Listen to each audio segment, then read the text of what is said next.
Hello everyone, welcome back. അപ്പോൾ ഇന്ന് ഞാൻ വന്നിട്ടുള്ളത് ഇഫ്താർ സ്പെഷ്യലായിട്ട് ഉണ്ടാക്കാൻ പറ്റുന്ന ഒരു എഗ് കട്ട്ലറ്റിൻ്റെ റെസിപ്പി ആയിട്ടാണ്. അപ്പോൾ നമ്മുടെ വീടുകളിലൊക്കെ മുട്ട എപ്പോഴും ഉണ്ടാകുന്ന ഒരു കാര്യമാണല്ലോ. അപ്പോൾ അതുകൊണ്ട് എളുപ്പത്തിൽ നല്ല ടേസ്റ്റിൽ ഉണ്ടാക്കാൻ പറ്റുന്ന ഒരു കട്ട്ലറ്റാണ്. അപ്പോൾ നമുക്കതെങ്ങനെയാണ് ചെയ്യുന്നതെന്ന് നോക്കാം. അപ്പോൾ അതിലേക്കായിട്ട് ഞാനൊരു ചെറിയ സവാള നല്ല ചെറുതായിട്ട് ചോപ്പ് ചെയ്തെടുത്തിട്ടുണ്ട്. ഇനി അതിലേക്ക് ഒരു വലിയ ഉരുളക്കിഴങ്ങാണ് എടുത്തിട്ടുള്ളത്. അതും നല്ലപോലെ ചെറുതായിട്ട് ചോപ്പ് ചെയ്തിട്ടാണ് എടുത്തിട്ടുള്ളത്. അപ്പോൾ ചോപ്പർ ഇല്ലാത്തവരാണെങ്കിൽ ഗ്രേറ്റ് ചെയ്തെടുക്കുക. അപ്പോൾ എന്താണെങ്കിലും നല്ല കനം കുറഞ്ഞിട്ട് വേണം എടുക്കാനായിട്ട്. ഇനി ഒരു 2 മുട്ട എടുത്തിട്ടുണ്ട്. 2 മുട്ട ഞാൻ പുഴുങ്ങി വെച്ചതാണ്. മുട്ടയും ഞാനൊന്ന് ഇതുപോലെ ഗ്രേറ്റ് ചെയ്തെടുക്കുന്നുണ്ട്. അപ്പോൾ മുട്ടയും നല്ല ചെറുതായിട്ട് തന്നെ ഗ്രേറ്റ് ചെയ്ത് കിട്ടും. അപ്പോൾ കത്തി ഉപയോഗിച്ച് ചെറുതായിട്ട് അരിഞ്ഞിടണ്ട കേട്ടോ. കാരണം കത്തി ഉപയോഗിച്ച് ചെറുതായിട്ട് അരിഞ്ഞിട്ടാൽ ഇത് കറക്റ്റായിട്ട് കിട്ടില്ല നമ്മൾ കട്ട്ലറ്റ് പിടിക്കുമ്പോൾ. അപ്പോൾ ഇതും റെഡി ആയിട്ടുണ്ട്. ഇനി നമുക്ക് മസാല ഒന്ന് റെഡിയാക്കാം. അതിന് വേണ്ടിയിട്ട് ഞാനൊരു പാനിലേക്ക് ഒരു ടേബിൾ സ്പൂൺ അളവിൽ വെളിച്ചെണ്ണ ഒഴിച്ചു കൊടുത്തിട്ടുണ്ട്. ഒരുപാട് വെളിച്ചെണ്ണ ആവശ്യമില്ല. ഇനി അതിലേക്ക് ചേർത്ത് കൊടുക്കുന്നത് ഇഞ്ചിയും പച്ചമുളകും വെളുത്തുള്ളിയും കൂടി ഒന്ന് ചതച്ച് വെച്ച പേസ്റ്റാണ്.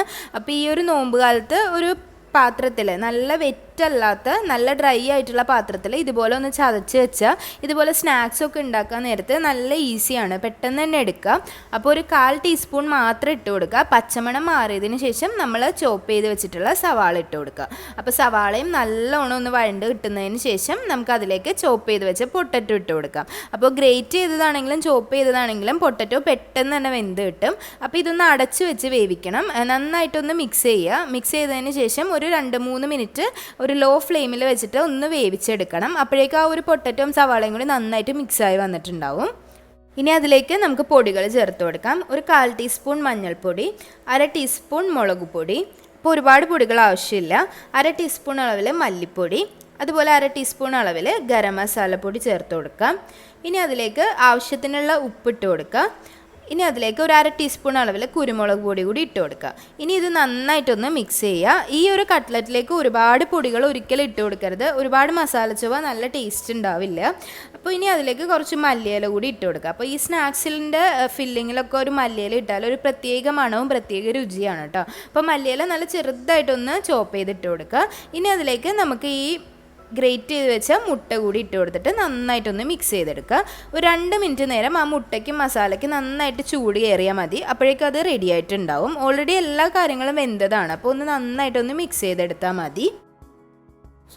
നല്ല എളുപ്പമാണ്, പെട്ടെന്ന് തന്നെ റെഡിയാക്കാൻ പറ്റും. അപ്പോൾ ഇനി നമുക്ക് കട്ട്ലറ്റ് പിടിച്ചെടുക്കണം. അതിന് വേണ്ടിയിട്ട് ഞാനൊരു മുട്ട പൊട്ടിച്ചൊഴിച്ചിട്ടുണ്ട്. അതിലേക്ക് ഒരു 1/4 ടീസ്പൂൺ അളവിൽ കുരുമുളക് പൊടിയും അതുപോലെ തന്നെ ഒരു 1/4 ടീസ്പൂണിൽ താഴെ ഉപ്പും കൂടി ഇട്ടിട്ട് ജസ്റ്റ് ഒന്ന് ബീറ്റ് ചെയ്തെടുക്കുക. ആ മുട്ട നമുക്ക് അതിലൊന്ന് മുക്കി പൊരിച്ചെടുക്കാനാണ്.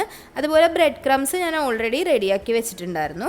ഇനി നമുക്ക് ഓരോ കട്ട്ലറ്റ് വീതം എടുത്തിട്ട് നിങ്ങൾക്ക് ഇഷ്ടമുള്ള ഷേപ്പിൽ എടുക്കാം.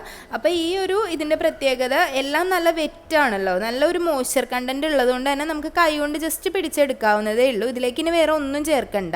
അപ്പോൾ ഈ ഒരു അളവിലാണ് എടുക്കുന്നതെങ്കിൽ എനിക്കൊരു 9 കട്ട്ലറ്റ് ഉണ്ടാക്കാൻ പറ്റി, ഈ ഒരു അളവിൽ കേട്ടോ. അപ്പോൾ ഞാൻ ഇതുപോലെ റെഡിയാക്കി വെച്ചിട്ടുണ്ട്. ഇനി ഇത് നമുക്ക് എണ്ണയിലിട്ട് പൊരിച്ചെടുത്താൽ മതി. അപ്പോൾ അത്യാവശ്യം ഒരു മീഡിയം ചൂടായ എണ്ണയിലിട്ട് പൊരിച്ചെടുക്കുക. ഒരുപാട് ചൂടായിട്ടുള്ള എണ്ണയിലിട്ട് പൊരിച്ചെടുക്കരുത്. അത് പെട്ടെന്ന് തന്നെ അതിൻ്റെ പുറം പെട്ടെന്ന് കരിഞ്ഞു പോകും. അപ്പോൾ ഇതിങ്ങനെ ഒന്ന് പൊരിച്ചെടുത്താൽ മതി. നമുക്കിത് ഒരുപാട് വേവാനൊന്നുമില്ല. അകത്തെ ഫില്ലിംഗ് ഒക്കെ വെന്തിട്ടുണ്ട്. ആ ഒരു ബ്രെഡ് മാത്രം ഒന്ന് പുറത്തൊന്ന് കളറ് മാറി കിട്ടിയാൽ മതി. അപ്പോൾ ഞാൻ ഇതുപോലെ റെഡിയാക്കി എടുത്തിട്ടുണ്ട്. അപ്പോൾ നല്ല ടേസ്റ്റാണ്, നല്ല എളുപ്പമാണ്. ഇഫ്താറിന് അപ്പോൾ എല്ലാവരും ട്രൈ ചെയ്ത് നോക്കുക. അതുപോലെ തന്നെ റെസിപ്പീസ് ഇഷ്ടമാവുന്നുണ്ടെങ്കിൽ ചാനൽ സബ്സ്ക്രൈബ് ചെയ്യാൻ മറക്കരുത്. അപ്പോൾ ഫീഡ്ബാക്സ് ഒക്കെ അറിയിക്കുക, എല്ലാവർക്കും ഷെയർ ചെയ്യുക. അപ്പോൾ ഇനിയും നല്ല റെസിപ്പി ആയിട്ട് വരുന്നത് വരേക്കും താങ്ക് യു.